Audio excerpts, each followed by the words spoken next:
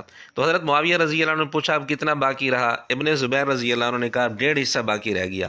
انہوں نے فرمایا کہ وہ 1.5 حصہ میں 1.5 لاکھ کا خرید لیتا ہوں۔ اب یہاں غور کرنے کی بات ہے، فی حصہ 1 لاکھ قیمت طے ہوئی تھی، ریٹ مقرر ہوا تھا، اور اسی ریٹ کے مطابق ہی سیدنا معاویہ رضی اللہ تعالیٰ عنہ نے زمین خریدی، اور اکیلے سیدنا معاویہ رضی اللہ تعالیٰ عنہ نہیں تھے، باقی جو 3 حضرات بیٹھے تھے انہوں نے بھی ایک ایک حصہ خریدا تھا۔ حضرت معاویہ رضی اللہ عنہ نے 1.5 حصہ خریدا تھا 1.5 لاکھ کا، اور یہ قیمت طے شدہ ریٹ کے بالکل مطابق تھی، زیادہ نہیں تھی۔ اب اصل بات تو یہ تھی، لیکن مرزے نے بات کو کہاں سے کہاں تک پہنچا دیا کہ جی 1 کروڑ کی زمین تھی، اور انہوں نے کہا حضرت معاویہ سے کہ مجھ سے 1 ارب کی لے لو۔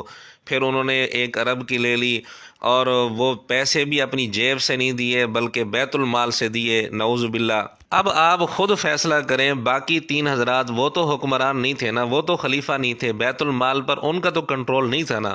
وہ جب اپنی جیب سے 1 لاکھ روپیہ دے رہے ہیں اور زمین خرید رہے ہیں، تو حضرت معاویہ رضی اللہ تعالیٰ عنہ کے لیے جیب سے 1.5 لاکھ ادا کرنا کیا مشکل تھا؟ کیا باقی 3 حضرات کے متعلق بھی یہی کہا جائے گا کہ انہوں نے بھی اپنی جیب سے نہیں دیے تھے بلکہ بیت المال سے ہی اٹھا کر دے دیے تھے؟ تو سیدنا معاویہ رضی اللہ عنہ پر 2 بڑے بڑے الزامات اس نے لگائے۔ ایک تو یہ ہے کہ 1 کروڑ کی زمین 1 ارب میں خرید لی تھی، یہ بالکل جھوٹ ہے۔ بخاری کی روایت بتا رہی ہے کہ جو ریٹ طے ہوا تھا سیدنا معاویہ رضی اللہ عنہ نے اسی ریٹ پر لی تھی۔ اور دوسرا بہت بڑا جو الزام لگایا کہ اپنی جیب سے پیسے نہیں دیے، بیت المال سے دیے، یہ بھی سراسر جھوٹ ہے، اس کا کہیں کوئی ثبوت نہیں ہے۔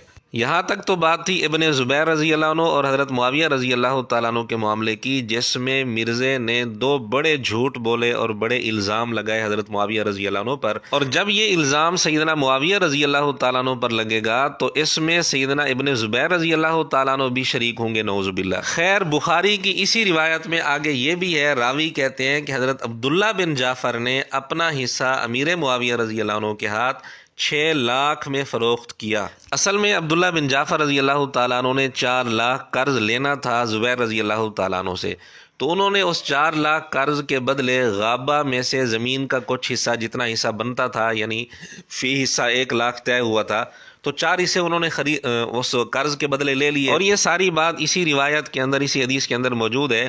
دوسرے لفظوں میں انہیں غابہ کی زمین میں سے کچھ حصہ 4 لاکھ کا پڑا، اور انہوں نے سیدنا معاویہ رضی اللہ تعالیٰ عنہ کو 6 لاکھ کا بیچ دیا، یعنی 2 لاکھ کے نفع کے ساتھ۔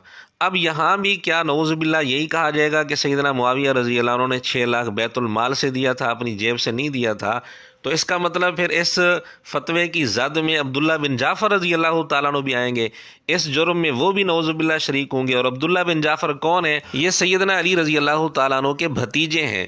اب اگر نعوذ باللہ سیدنا معاویہ رضی اللہ تعالیٰ عنہ نے اس طرح کا جرم کیا تھا اور یہ وہ کرتے تھے، بیت المال میں سے پیسے دیتے تھے، تو عبداللہ بن جعفر رضی اللہ تعالیٰ عنہ بھی اس جرم کے اندر نعوذ باللہ شریک ہوں گے۔ یعنی مرزا جیلمی سیدنا معاویہ رضی اللہ تعالیٰ عنہ کے بغض میں اتنا اندھا ہو چکا ہے، اس کو کوئی پرواہ نہیں ہوتی کہ میرے اس فتوے کی زد میں، میرے اس الزام کی زد میں کون کون آ رہا ہے، اسے اس بات کی کوئی پرواہ نہیں ہوتی۔ پھر ایک اور بات بھی قابل غور ہے، اسی روایت کے اندر ہے حضرت زبیر رضی اللہ تعالیٰ عنہ نے کبھی کوئی حکومت کا عہدہ نہیں لیا تھا، اس کے عہدے لیے بغیر سیدنا زبیر رضی اللہ تعالیٰ عنہ کے پاس اربوں کی، آج کل کے حساب سے اربوں کی پراپرٹی تھی، جائیداد تھی۔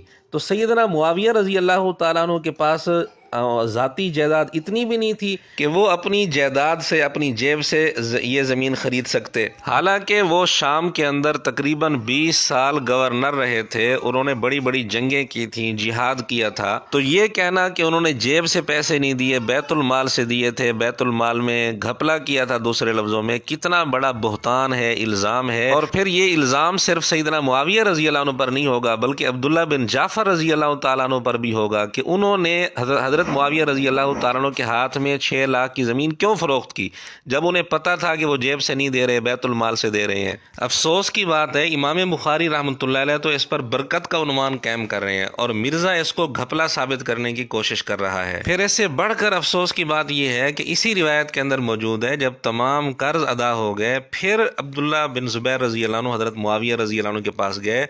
جب تمام قرض ادا ہو گئے تو اس کے بعد حضرت معاویہ رضی اللہ تعالیٰ عنہ نے 1.5 حصہ 1.5 لاکھ کا خریدا تھا، باقیوں نے بھی خریدا تھا ایک ایک حصہ۔ تو یعنی قرض ادا ہو چکنے کے بعد حضرت معاویہ رضی اللہ عنہ نے زمین خریدی، اور مرزا کیا کہہ رہا ہے کہ جی وہ بڑی مشکل سے قرضہ اتارا تھا، وہ بھی یوں اتارا تھا کہ 1 کروڑ کی زمین حضرت معاویہ رضی اللہ تعالیٰ عنہ نے 1 ارب کی خرید لی تھی، اس طرح قرضہ اترا تھا۔ بالکل جھوٹ ہے۔ حالانکہ حضرت معاویہ رضی اللہ تعالیٰ عنہ نے جب زمین خریدی تھی اس وقت تمام قرض ادا ہو چکے تھے، اسی روایت کے اندر یہ الفاظ موجود ہیں۔